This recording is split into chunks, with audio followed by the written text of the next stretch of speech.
सोचिए, अगर सरकार के पास आपके घर, आपकी इनकम, आपके फैमिली मेंबर्स, आपके बच्चों की एजुकेशन, आपकी सोशल कैटेगरी और एरिया की पूरी रियल टाइम इंफॉर्मेशन हो, तो क्या आपकी जिंदगी बदल सकती है? क्या गवर्नमेंट स्कीम्स अब सही लोगों तक पहुंचेगी या फिर यह आने वाले इलेक्शंस का सबसे बड़ा पॉलिटिकल वेपन बन सकता है? इंडिया का डिजिटल सेंसस 2027 शुरू हो चुका है और इसका असर सिर्फ नंबर्स तक ही सीमित नहीं रहेगा।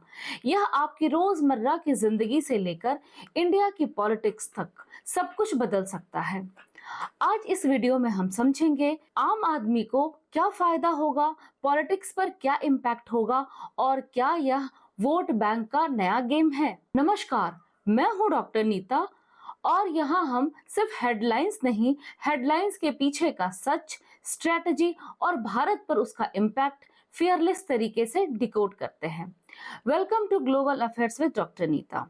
डिजिटल सेंसस 2027 आखिर है क्या? सबसे पहले समझते हैं सेंसस होता क्या है। सेंसस मतलब देश के पॉपुलेशन की ऑफिशियल काउंटिंग। देश में कितने लोग रहते हैं, कहाँ रहते हैं, कितने बच्चे हैं, कितने सीनियर सिटीजन्स हैं, कितने लोग पढ़े लिखे हैं, कितनों के पास घर है, बेसिक फैसिलिटीज हैं या नहीं, सरकार यह सब डेटा कलेक्ट करती है। लेकिन इस बार सबसे बड़ा बदलाव यह है कि इंडिया का पहला फुल्ली डिजिटल सेंसस हो रहा है। इस बार इन्यूमरेटर्स स्मार्टफोन्स और टैबलेट्स यूज करेंगे।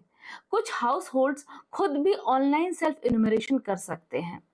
पहले फेज में हाउस लिस्टिंग और हाउस डिटेलिंग कलेक्ट हो रही है और पॉपुलेशन इन्यूमरेशन अगले फेज में होगी। सबसे बड़ा राजनीतिक एंगल, 1931 के बाद पहली बार कास्ट डेटा को कॉम्प्रिहेंसिव स्केल पर कैप्चर किया जा रहा है।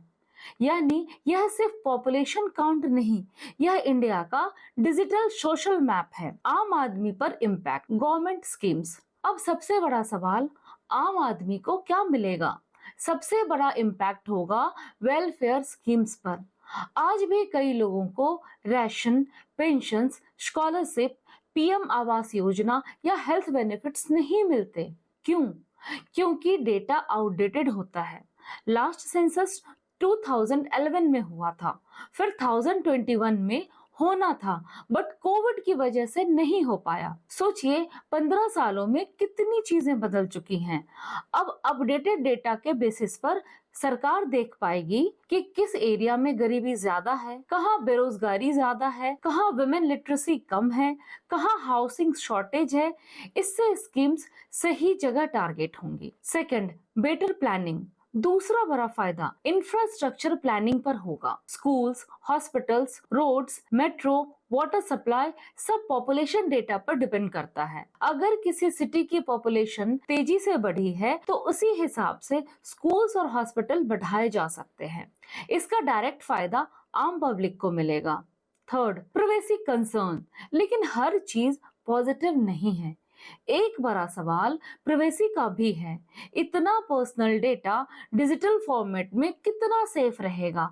क्या इसका मिसयूज हो सकता है? ऑनलाइन सेल्फ इन्यूमरेशन को लेकर पब्लिक डिस्कशन में ट्रस्ट और प्राइवेसी कंसर्न पर भी सवाल उठ रहे हैं और यही ट्रस्ट फैक्टर इस एक्सरसाइज की सक्सेस तय करेगा। पॉलिटिक्स पर सबसे बड़ा असर। अब आते हैं सबसे explosive part, politics. Vote bank strategy. हर पॉलिटिकल पार्टी इस डेटा को गोल्ड माइन की तरह देखेगी। किस डिस्ट्रिक्ट में यूथ वोटर्स ज्यादा हैं, कहाँ वुमेन वोटर्स स्ट्रॉन्ग हैं, कहाँ जॉब इशू बड़ा है, कहाँ कास्ट इक्वेशन डोमिनेंट है, और इस डाटा के बेसिस पर इलेक्शन कैंपेन हाइपर टारगेटेड हो सकती हैं। Second, caste politics and reservation. Caste data के आने के बाद रिजर्वेशन डिबेट फिर से तेज हो सकती है। कौन सी कम्युनिटी कितनी पॉपुलेशन रखती है? यह डाटा सोशल जस्टिस पॉलिटिक्स को पूरी तरह रीशेप कर सकता है। यह आने वाले स्टेट इलेक्शंस का बड़ा मुद्दा बन सकता है। Third, delimitation and seat distribution.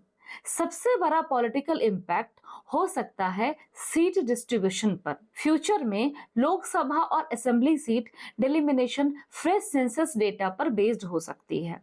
जिन राज्यों की पॉपुलेशन ज्यादा है उनकी रिप्रेजेंटेशन बढ़ सकती है और यहीं से north versus south political debate भी तेज हो सकती है, क्योंकि नॉर्थ में पॉपुलेशन कंट्रोल पे बहुत ध्यान दिया गया है और यह नेशनल पॉलिटिक्स का मैसिव इशू बन सकता है। मेरी फेयरलेस एनालिसिस, मेरी ऑनेस्ट ओपिनियन में डिजिटल सेंसस 2027 सिर्फ डेटा एक्सरसाइज नहीं है, यह अगले 10-15 साल की पॉलिसी, वेलफेयर और पॉलिटिक्स का ब्लूप्रिंट है।